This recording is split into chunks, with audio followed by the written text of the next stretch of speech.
Hello, everybody, and welcome to POV Shorts Filmmaker Spotlight. My name is William David Caballero, filmmaker, animator, and moderator for today's conversation.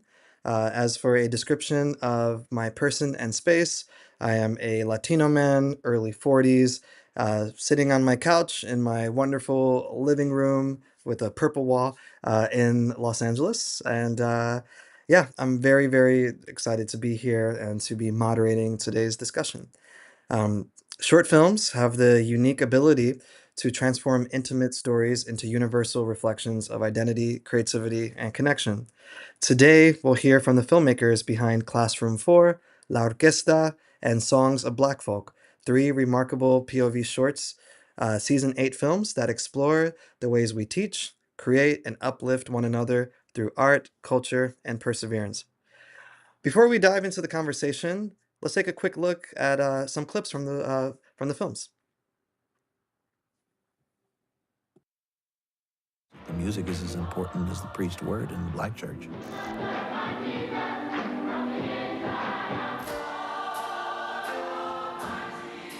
Music is just so primary, so core. Black folk in general, it is just so much a part of African culture.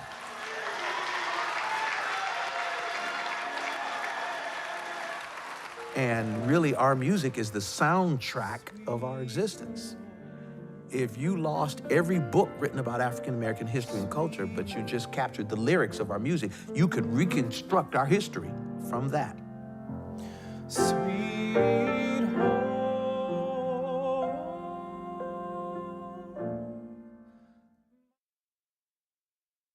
The music is as important as the preached word in the Black church. Playing the violin has taken a lot of stress from my back. My parents, they risked everything to come here.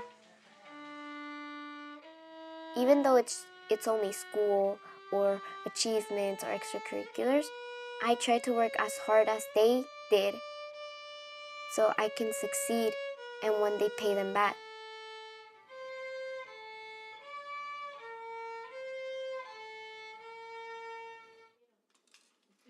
I'm an only child.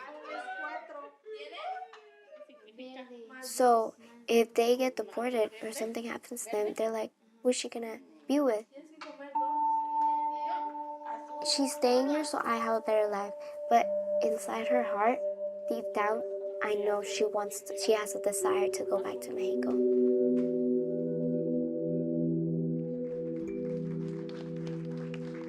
There's some people that leave their house being so confident they're gonna go back home and see their family once again. They never return.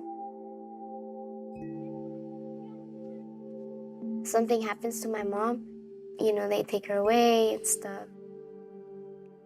What will happen to our family?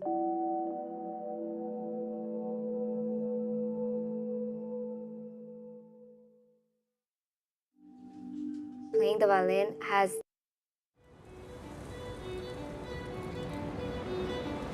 Okay, I've got all my handouts. I've got name tags. I'm wearing a non-underwire bra just in case. Okay. You have to think really far ahead when you're going into a prison. The things you can bring, things you can't bring. We can't leave once we're there.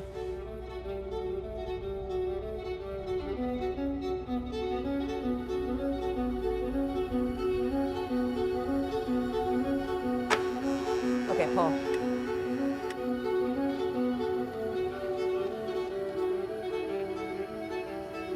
So there are 15 inside students and 15 outside students. And I don't think they know what to expect. And I think they're nervous. Everybody's nervous.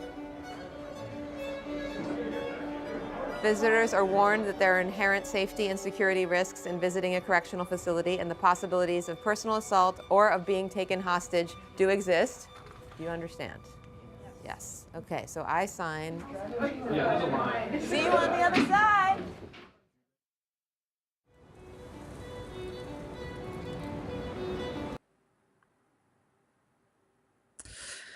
Incredible. Those are three clips from three very special, thought-provoking, and inspiring films. And, before we get started with the conversation, I would just like to take a moment to introduce our panelists for today's event. First, we start with Eden Wormfeld, who is the director, correct, from Classroom 4? Okay, director. Eden Wormfeld is an Emmy nominated producer and director of fiction and documentary films dedicated to bringing powerful stories and characters to life.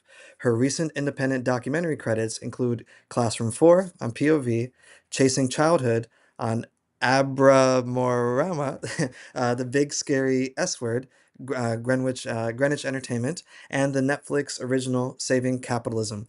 Additional credits include No Impact Man, which was screened at Sundance, Left on Purpose, My So-Called Enemy, Romeo Romeo, and Sunset Story, which were all on PBS. Eden is a member of AMPAS, it's an acronym that she will probably explain later, the Directors Guild of America, and founding member of the Documentary Producers Alliance, the DPA. Next, we have Monica Villavicencio, director, I believe, of La Orquesta, one of the co-directors. Monica Villavicencio is a writer and filmmaker in Atlanta. She tells stories because it's the best way she knows to make sense of our lives. In previous incarnations, she was an NPR Kroc Fellow and has written and produced for public media, an aviation-themed Filipino travel show, and the University of San Francisco, amongst others. She studied literature and anthropology and also writes fiction. Stephanie Liu, also a member of La Orquesta, I believe a director, is a documentary filmmaker based in San Francisco.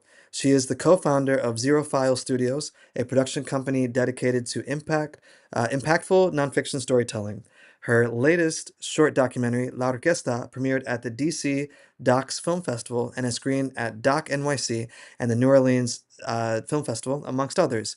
Born in Chengdu, China, and raised in Mississippi and Tennessee, she's fascinated by how stories shape our understandings of the world. Next, we have Haley Watson, I believe a producer or a director of Songs of Black Folk. Haley Watson is an Emmy-nominated director whose work spans narrative, documentary, and commercial film. Her latest short, Songs of Black Folk, premiered at the 2025 Tribeca Film Festival and joins POV Shorts Season 8. She previously debuted Motorcycle Mary at Tribeca, and she originated the story for the Oscar-winning film The Queen of Basketball. A former Breakwater Studios filmmaker and founder of Mariposa Camera, Watson has directed award-winning work for Puma and LSEG Risk Intelligence and shot campaigns for Nike, Amazon, Microsoft, and Subaru. And last but certainly not least is Justin Emeka, believe either a producer or director from Songs of Black Folk. Justin is a director, writer, and filmmaker whose work spans stage and screen. He has directed at leading theaters including the Old Globe, Seattle Rep, Juilliard, and Pittsburgh Public Theater. A 2022 Drama League Fellow in TV, Film, and Directing, his shorts include Biological and Six Winters Gone Still. He is currently an associate producer at Oberlin College, where he teaches courses in theater and Africana studies. This is an incredible honor to share the space with you all today. Thank you so much for joining us and for sharing your incredible films. I had a chance to see all three of these, and they are just incredibly impactful and inspirational, and I can't wait for you guys to see them on POV. So yeah, now without further ado, our conversation will begin. We are going to be talking to each of the filmmaking teams and getting to know a bit about their projects before we open it up to questions for all the filmmakers. So first, we're going to start with Songs of Black Folk. So I'd like for Haley and Justin to unmute your microphones, and if either of you want to chime in when asked questions, feel free. So this film feels like it's a concert documentary and a spiritual meditation. How did the idea for Songs of Black Folk evolve, and what drew you each to this particular story? So I'll kick us off. First of all, thanks for getting through all of our introductions, Sure. William. Appreciate that. Thanks for having us here. Songs of Black Folk, I met Leslie and Ramon, the main characters of Songs of Black Folk, 5 weeks before they were putting on the concert that we filmed. So there was a huge sense of urgency with Oh being yeah. able to capture what was happening in the way that it happened.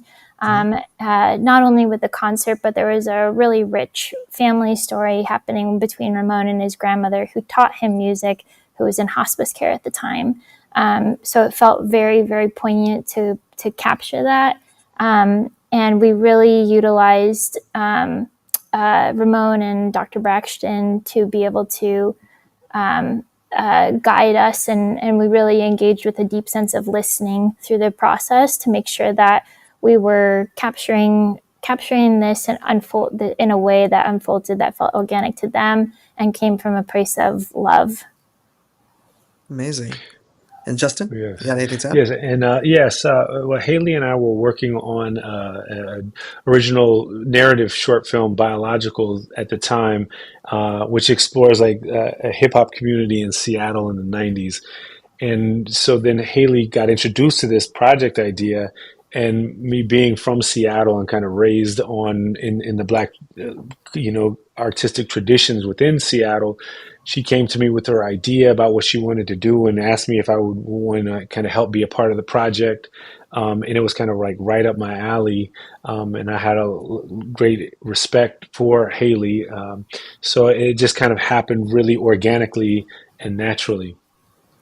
It's amazing, and I was just stunned not by just the beauty of the culture, but the need, because it's true. Like I had never seen like when you think of black culture in the United States, you don't think of Seattle, and I love how you pointed it out in the film as being like important, and that this was such an important concert for this the Northwest, and it's Hmm. so amazing to think that don't want to give away too many spoilers, but that um, yeah, that this person was able to create this incredible concert in a community to promote this his family, his story, and the culture around him.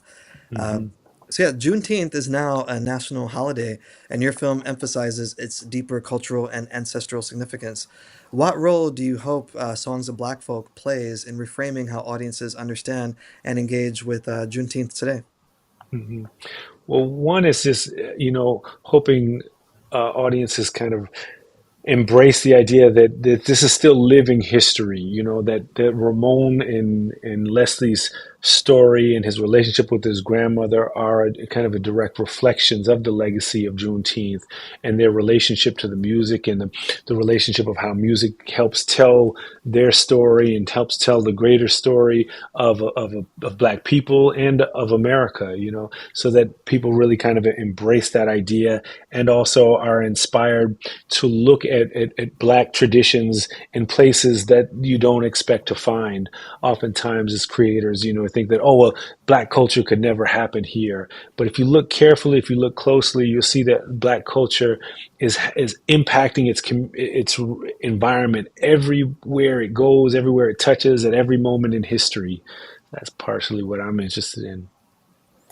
And I think with the film, we hope to capture and encapsulate what a celebration looks like. So many people have said, um, with this serves as a great example of celebration and how this could be used in other places. It's a very intimate story, really, between a family, but creates a roadmap for celebration and also the importance of preserving tradition. Hmm. Yeah, and I think it's incredible that it's that idea of Black culture being everywhere and it being in a way like in the past it was very much pushed marginalized in a sense, but now it's universal. It is part of the American narrative and the American story, and I think it's incredible. It's an incredible, wonderfully shot. The character is incredible. I think all you guys would love this film. So um, yeah, thank you so much for to Haley and Justin for sharing Thank that you. about the film, and we'll be in Thank you. contact soon at the end of this discussion. Now we're going to talk to Monica and Stephanie, the team behind La Orquesta.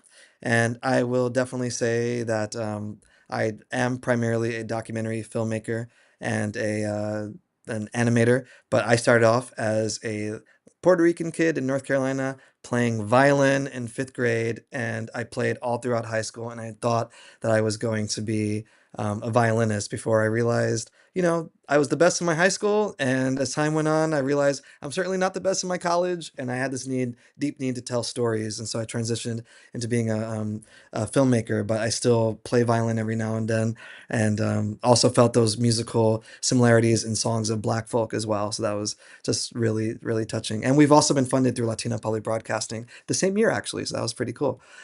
So yes, now moving on. So La Orquesta captures how music can transform a community, especially for young people navigating displacement and belonging.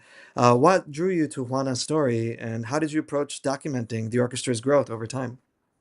Yeah, so Stephanie and I, we were both also from immigrant backgrounds, like the community that we're following in this film, and also both child orchestra or band. I played the violin as well, so there were just that the story really resonated with both of us. And then we met Juana, who started this orchestra, and she's just a force of nature. She's a Cuban immigrant that fell in love with music at a young age, and just has really found a passion in education.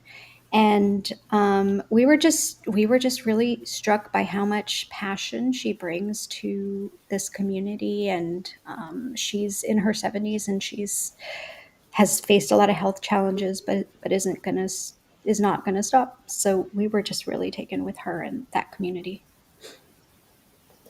Yeah, and like Monica said, yeah, Juana was a big draw of the story. And in terms of documenting the orchestra over the course of the year, one of the things we really did want to do before we actually even started to shoot is we spent a lot of time with the orchestra and their families without our cameras, just to get to know them, spend time with them, make sure they felt comfortable with us and trusted us. And they really welcomed us with open arms over time. And we filmed over the course of the year, so we got to see the kids grow up literally, like, you know, like inches over, like 2 inches over a summer, and we got to see them grow as musicians, but also as people who want to dedicate their lives to serving others. Like, we interviewed all the kids one on one, and many of them said they want to be musicians one day, but also inspired by Juana, they also want to teach. They want to be pediatric nurses. They want to be civil rights lawyers. So we almost saw like the real time impact of Juana as a person and an educator over that year. And I felt just watching it like these could be people in my family, even though I'm Puerto Rican. So the idea of being, well, with this administration, who knows, we can all be deported just based on the color of our skin.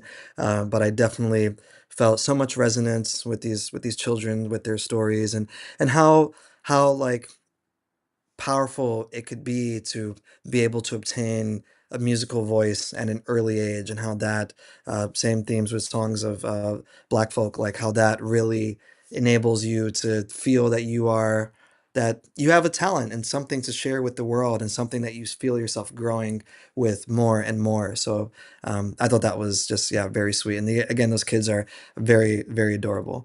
And yeah, the film unfolds during a period of social and political tension.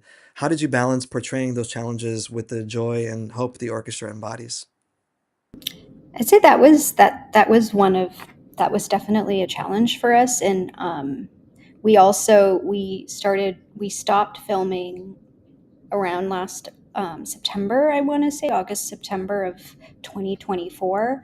And between then and now, a lot of things have changed for immigrants in this country. And so I feel like that, even just sort of what was happening around us and the forces kind of shaping the, in a way that was a tension with the story. And it actually, to be honest, it was a hard time to be editing a story about immigrant communities, particularly undocumented and mixed status communities. But it felt even more important to tell a story about joy and music and art. And I know there's a poem that Stephanie and I really like by a poet named J. Drew Lanham, and it's the title in a line it is joy is the justice we give ourselves. And I think of that line, and I think of this film, that it's like you always have art and music and beauty regardless, and that's something I feel like it's important for me to hold on to. And I know that that's what Juana is giving these kids. So Yeah, and like Monica said, I think when we went into this project, we kind of were aware that there are a lot of like immigrant narratives out there that focus solely on trauma and pain, and we really wanted to balance, like you said, balance that narrative and bring in moments of like tenderness and warmth and joy, like the kids with the bubbles and the kids like mimicking their parents. We thought that was really important to just like reflect the full spectrum of this community's lives. And yeah, it was just stunning. And even Juana's commitment that hopefully is not a spoiler, that she's more than willing to, I think, sell all of her furniture and convert her house to like bunk beds if any of the children's parents get deported, just speaks commitment. Because I know my life was changed by my orchestra teacher in middle school, who's also my orchestra teacher in high school, our teachers, so many teachers in my life that made me feel so empowered, because I grew up in a trailer in my grandmother's backyard in North Carolina, and just being able to have that attachment to the arts was super powerful, and yeah, really beautiful, and also, really important, that you were able to build up that trust, because as we know, it's difficult and unethical just to shove a camera in somebody's face and have them divulge their story. It's so important to build up that trust, have them respect you, have them respect the project that you're trying to make, and in return, as filmmakers, to be able to provide an authentic voice that humanizes their experiences, because that's, I think, the most powerful thing that documentary does, is it causes you to humanize people that are sometimes like dehumanized. And I think that is a perfect segue to Eden Wormfeld and Classroom 4. Which is, well, first of all, thank you so much, Stephanie and Monica. I look forward to continuing the conversation in a bit. But Eden's film is just, it's incredible, about incarceration, as you saw, about the idea of, I believe, inside and outside individuals coming together. Inside meaning the incarcerated folks, outside meaning, I think, usually folks from a university program. Really stunning look at how, as I was mentioning, we sometimes dehumanize people, and I think that we, as a society, tend to dehumanize those behind bars. Let's lock them up. We judge them solely on what they did, and we forget that jails could be used as tools of like rehabilitation, instead of just, as Michel Foucault says, to discipline and to punish. So yeah, so Classroom 4 brings together incarcerated and free students in a shared learning space, a powerful metaphor for connection across divides. What was most surprising or moving about witnessing that classroom dynamic? Thank you for that question, William. I think what was really remarkable to me was how everyone was so nervous for different reasons on the first day, Hmm. and how quickly those nerves dissipated and those feelings transformed into a culture of respect and excitement and about learning from each other, with each other, and um, really a space where vulnerability wasn't met with judgment, but with deep curiosity and respect. And just seeing that kind of human connection form in this place that's designed to isolate people was really, really powerful to me. Yeah. Amazing. And it's interesting because I just finished talking about La Orquesta and the similarities. I played violin growing up, and with your film, I have never been incarcerated, and I hope to never be incarcerated. But the power of documentary is that you can go into a documentary knowing a bit like, oh, I like this film because the characters in it have lived a life similar to me, hence I like it. Or I'm going to this film, I haven't lived a life like these characters, but man, like I feel so connected to these people. I think that's like such the power, and that's the big draw of documentary. And yeah, again, I thought that was really amazing, to hear both of these perspectives and the commonalities between these two. And the film invites viewers to question our ideas about punishment and rehabilitation. How did you navigate portraying these deeply personal and systemic themes with both honesty and care? Well, to when we started out, we thought that we might just be documenting for archival purposes, because you really can't communicate with people who are incarcerated from the outside. They don't have the internet. They don't have access to, there's no way to talk to them. So we couldn't really discuss the idea of a film. And I think because it's a population that doesn't generally have a lot of agency, it was particularly important not to push the idea of making a film on them. I felt like it shouldn't even come from me. What we had the professor do was just introduce the idea that there would be cameras over the course of the semester. And something that's not in the film but drew us to the semester was a theatrical component, which was part of the time the 15 weeks they spent together. And we documented all that very truly. But what became clear after probably the first month was that the inside students in particular really wanted a film made because they liked the idea of being seen and of their voices being amplified, and of, I think collectively the group felt like if that experience could expand beyond those four walls, that maybe that would be a gift of some sort. So that's what resulted in Classroom 4.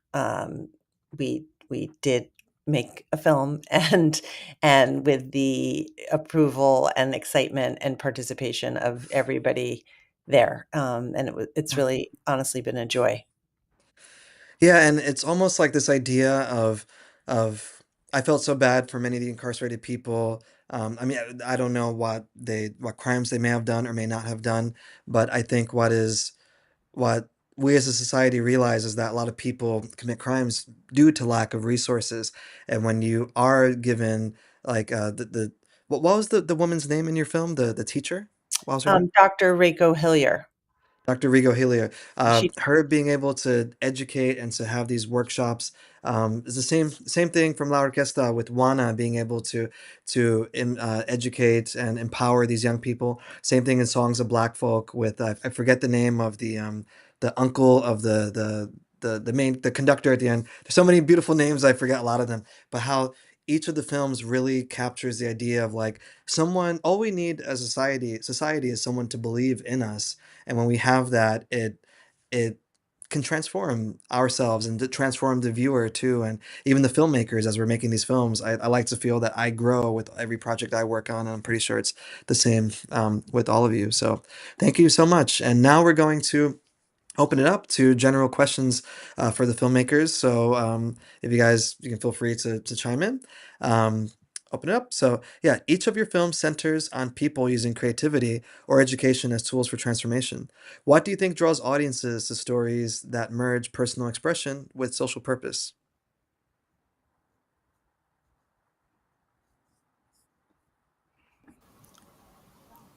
Are you going first, Haley? I saw. Go Monica, ahead. Go ahead. Go ahead, Monica, Monica. you can You go and then I'll first. go. Monica, then Haley. Okay. I mean, I can speak sort of from my experience as an audience, as not just a filmmaker, but as an audience member who's also really drawn to those narratives. And I think it's because um, I think our first way into to any kind of issue is the personal and the intimate. I feel like that's how we understand any kind of issue, any kind of issue that we want to address. So I feel like there's something about a powerful personal narrative, particularly around people being able to channel their voice and channel their distinct voice. That's very compelling, I think. Not sure if I Yeah. answered your question, but It's okay. We're all about the tangents and things running off, and yeah, you did great. Haley? Yeah, I think similar to Monica, I think that guide of finding something that resonates with many people helped for the story. In the case of Songs of Black Folk, become more than just about Juneteenth. It became about this expression of creativity and the celebration and tradition.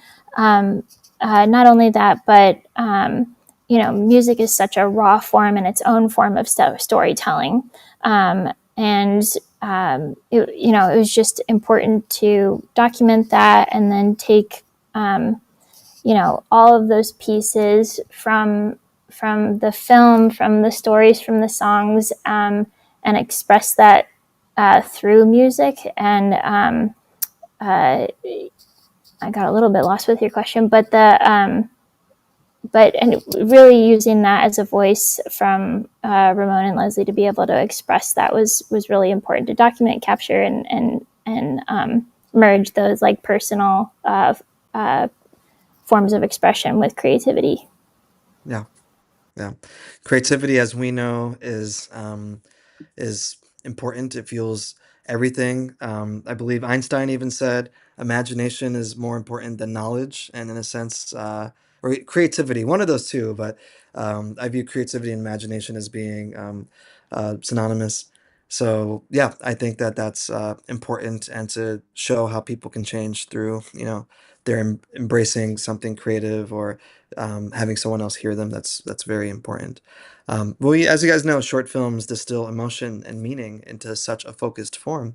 How does the brevity of the format shape your storytelling approach? And what do you choose to reveal, and what do you let the audience discover on their own? I know for me, that's always a challenge. Is how much breadcrumbs do we want to leave the audience? Do we want to like hold their hand throughout the journey, at the risk of them being like, this is pedantic and a bit too high strung, or do we want to let them just be free in the journey, at the risk of them maybe getting lost along the way? So it's always about finding that balance. What do you guys think? How do you guys feel? I mean, I think for me, it's a lot about subtraction and kind of where is the sweet spot, um, what's the simplest version of this idea that still preserves its depth, right? So that we can still have that emotional experience. I mean, I think for us, we had a lot of gems, a lot that we left on the editing room floor, particularly the voices of the inside students. There was so much that I would have liked to have shared, but we tried to um, give just enough so that it was an emotional experience, and so that you went on a journey with the class, from those very high nerves on day one to like the ending, which I won't reveal, but which is a very different mood. And I think I'll just say, in case I don't get a chance to say this anywhere else, that for me, the film is as much a celebration of great teaching and the importance of teachers who change people's lives, which I think Dr. Hillier very much is, as it is about the interaction between these two really distinct groups of people and how they came together and Yeah. knocked some walls down. Exactly. And I love the idea of subtraction, because I also tend to edit all my projects. And one guiding quote is by Antoine de Saint-Exupéry, who's the author of The Little Prince. And he says, an artist knows he has achieved perfection, not when there is nothing left to add, but when there's nothing left to take away. And that idea of the, like, if only you guys saw what was on the cutting room floor. And I know another term that we use is probably not the most PC, is killing our babies. And I joke that, like, throughout the production of any of my projects, I kill so many babies. You might as well consider me an abortionist. But there is something about that like the Careful now. project or the project the project like flows from here to there in so many different ways, and the viewer doesn't know about the journey that we go on as filmmakers, because if you're a narrative filmmaker, you have a script and you just follow that script almost verbatim, and you just choose between different camera angles. But when you're a documentary filmmaker, you have so many different approaches of where things can go. But anyone else wants to add? I'll just say it reminds me of when you read a good poem, and not to bring poetry back. We just Monica and I love poetry, but it's like when you read a good poem, there's a compression, a concision, and just like an impact that you feel in your body that I feel like really good shorts can accomplish sometimes. And in the same way, like a feature, I've never made a feature, is like a novel, perhaps. Like you can maybe take these tangents, you can add more texture. A short, you just don't have time to do that. So you're really kind of forced to, like you say, make these difficult decisions, just to have like the impact that you want on the viewer. Yeah, just to add to that, Eden and Stephanie both. Yeah, the idea of subtraction really does resonate with me. I actually really like the discipline of a shorter form. In my life outside of film, I also really love getting rid of things. Like I find it extremely therapeutic to clean out the closet or take a box of books, bring them to a free library, and I feel like there's something really, you start to see the shape of something. I think of it like, sculpture where it's like only in like chipping away do you start to see what it really is. And so that's what I really like about the short form. And I also think that, as far as the second part of your question, William, I think it's like it's good to breadcrumb things, but I feel like our audiences, trusting our audiences to experience and interpret the stories is really important, and not to sort of be too didactic about what we're trying to do. I kind of really appreciate that approach to storytelling as well. Yeah, it's like you want to give them the dots, but you want them to maybe connect them themselves. And the best we can do is to, the most difficult thing we do is again striking that balance, which can sometimes be complicated. But I think it's something that gets easier as you develop your craft and your voice, and the more you know your story, and being able to try new things. Anyone else want to add anything to that question? You're good? Okay. Moving on. In a time when connection can feel fragmented, what do you hope viewers take away about the power of collective expression, whether through music, learning, or art?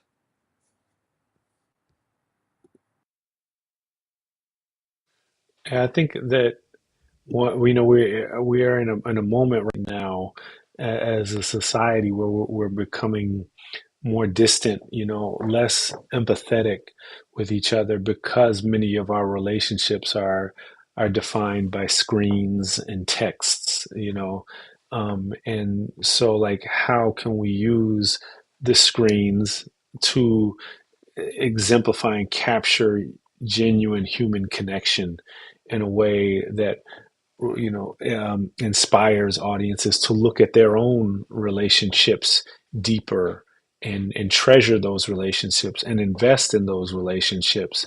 Not in the absence of, because the relationships are changing on the screen and all that. That's here to stay, but we are also, don't forget the essence of our relationships, which is human contact. And I feel like all these films kind of really celebrate that need for human contact and our ability to see ourselves inside of people we love and also inside of people we're not familiar with. I would just add on to that. Thanks, Justin. I like what you were saying. That community is an intentional act, and it doesn't have to happen in the most obvious places. I think Classroom 4 demonstrates that you can make community if you try in many places.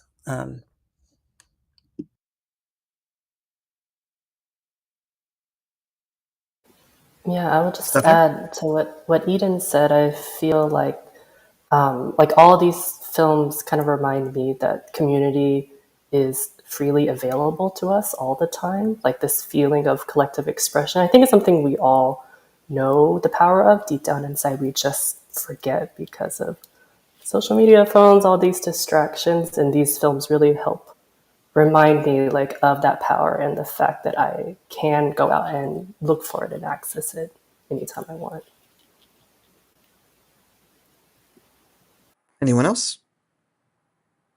No? I just want to add on to that I think now more than ever, there's such a need for documentary filmmakers to tell stories, because there is this thing that you guys all know called AI, and AI is warping reality, and AI is taking over control of our narrative. And I feel that AI will eventually be able to dominate, like it's going to learn how to tell narrative stories, but it's never going to be able to tell my story or your story or the stories of the individuals in Classroom 4 or La Orquesta or Songs of Black Folk. And I think that's why we are the last bastions of truth, I think, in an artistic way and sometimes in a journalistic way as well. And so I think that we are incredible, and I hope that the viewers today have learned a lot from these individuals. And I guess lastly, before we close, do any of you guys want to tell me about next steps for your films? Are they going to premiere at any other festivals or any other projects you may be working on? Watch the films on POV Shorts. Out today. Big day. There you go. Yes, Yeah, couldn't have said it better. yeah, I'm excited. I think a lot of have been sitting on our films for a long time and only showing it in like bits and pieces, and so it's just really exciting now to be able to just share the films with a national, international audience. And we really hope that this film will be utilized for outreach and impact and education. So if anybody sees it and would like to bring it to their community, it does not, finances will not ever be a barrier to sharing the film. And we have a lot of resources that can accompany the film, teaching guides and resource conversation guides, etc. So we're at classroom4film.com for those things. Awesome, guys. Anybody else? No? Well, I want to sincerely thank you guys so much, Eden, Monica, Stephanie, Haley, and Justin, for your thoughtful reflections and for sharing your work with us. Classroom 4, La Orquesta, and Songs of Black Folk are now streaming on pbs.org/POV and the PBS app. And I don't know what typo that is, but I hope you guys have a great afternoon. And thank you again so much for your help. And yes, go check it out now. Tell all your friends. POV and PBS, great resources for viewers like you. Thank you. Take care, guys. Thank Thank you so you. much. Thanks, Thank William. you. Bye, Bye. everyone. Bye. Hi, thank you.